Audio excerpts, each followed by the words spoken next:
Now, this week marks National Tree Week, so there's no better time to get out and about to see what wildlife is with your 5K, within your 5K. And Derek is out in Bushy Park this morning, and he has a very special guest. Yes, Al, we're down here at Bushy Park in Ternier in South County Dublin this morning. It's, of course, National Tree Week. And join us now to tell us more about how you can get involved in your local town, your local community right up and down the country is wildlife expert, president with the National Tree Council of Ireland, and, of course, all-round eco-warrior, I have to say, Eanna. Good morning to you, Eanna. Good morning. That's a very flattering description altogether. Yeah, now, Eanna, they've been dishing out trees for a long time, haven't they? Yes, National Tree Week has been going for more than 30 years. Sure, I was only a babby in the pram when it started. 30,000 trees this year or this week have been given out. Well, Quilcha are our sponsor, they always have been, and they are giving 100,000 trees to be planted during this year. But for this particular week, there's 15,000 trees, and they're given to the local authorities all around the country so that in the communities people can plant. That was every other year. This year, of course, with COVID, people can't actually have an event to plant them in a public place, which is what they usually do, but the councils will plant them themselves. Now, there's a big focus this year on our native Irish species of trees. Of course, there's a trail here as well in the park, isn't there? That's right. They have a trail of all the 28 native tree species and a sign telling us what they are. And this is one of them that we're going to plant today. This is a thing called the rowan or the mountain ash. Now, it's a bare-rooted tree, so this is the end of the year. You can plant bare-rooted trees before the leaves come. So we're just last week in March is probably the last time you can do that. Yeah, I know, because normally we would plant trees like November, December, January, so we're February, really at the back end of the season. This is the back end of it now here, yeah, indeed.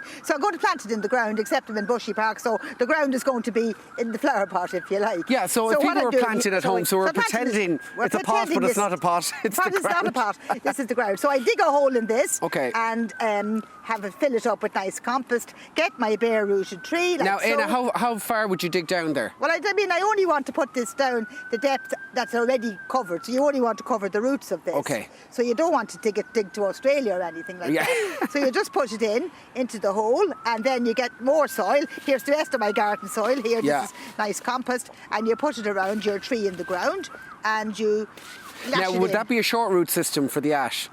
Well, no, it'll grow away good. I mean, that's only a tiny one. This thing can grow up to maybe, I suppose, maybe 15, 20 metres high. So it'll have a commensurate root system. So we firm it down well, we add some water to it, and when we're not on air, then we put a stake, tie it up, and make sure the tree is watered. And that'll be planted in the ground. And the week after next, whenever the sap rises, you're going to start getting leaves on the trees, because April really is the time of year when leaves come on the trees. So when people are out and about, they like to know what's happening. So, of course, like everything so what have we got here? Well, I brought along a selection because, like everybody, there's early ones and late ones. So here's one of the early ones. This is the elder tree. The elder tree was the one that Judas hanged himself on, so it's cursed. And already the leaves are out on that. Very early on that, yeah, because it's a small tree. It's an understory tree, so they get their leaves first. So that's that one.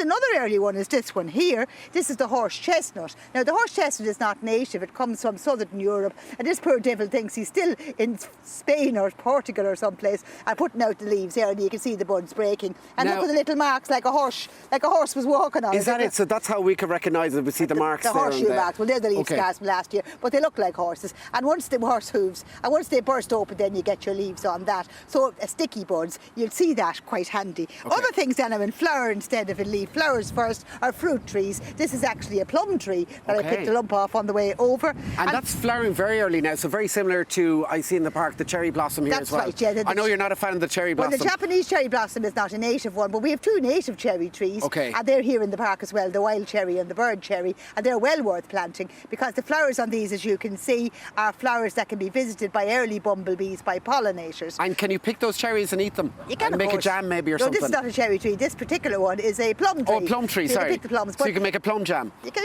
eat it on your yogurt. Jam me, granny. You only end up eating bread. And then sometimes there's Paddy Lasts, no leaves at all on this one. It's got catkins on it instead. This is a birch tree. The catkins are the flowers on these. They're wind pollinated. So why would you have leaves if the wind is going to blow all the pollen on top of the leaves? So they put on their catkins first. So things like hazel, things like willow. Well, I was going to say the willow, the lovely yellow catkins that come down there in April and May. They're all the same flowers. And of course the catkins on the willow, the bees collect the pollen off that, so they're good for wildlife to have as well, good for biodiversity.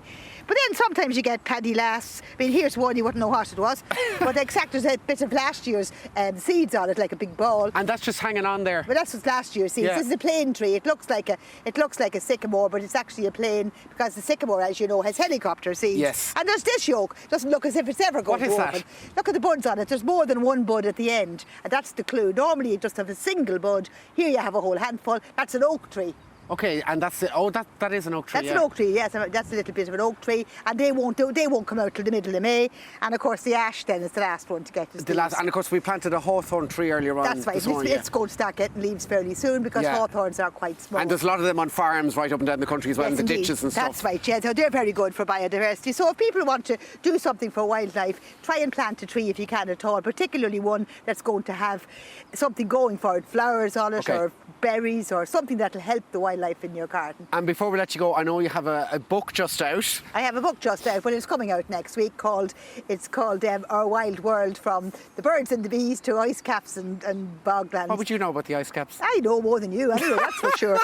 So anyway, we soon none of us know about the way things are going. That's very true, So and that's coming out next week. It's National Tree Week, and go out and plant trees. We have a website, it's treecouncil.ie. We have free webinars all week. There's one on heritage trees today at 11 o'clock. Yeah. There's one tomorrow about how to plant trees. There's different ones all week. I had two the other day as well. Okay, So, we're going to we can't actually meet, so we could do it online. Visha Anna Samuel Erfod, and of course log on to treecouncil.ie for more information. We're going to throw back to studio, Laura. Thanks very much, Derek, and of course Eanna as well. Now.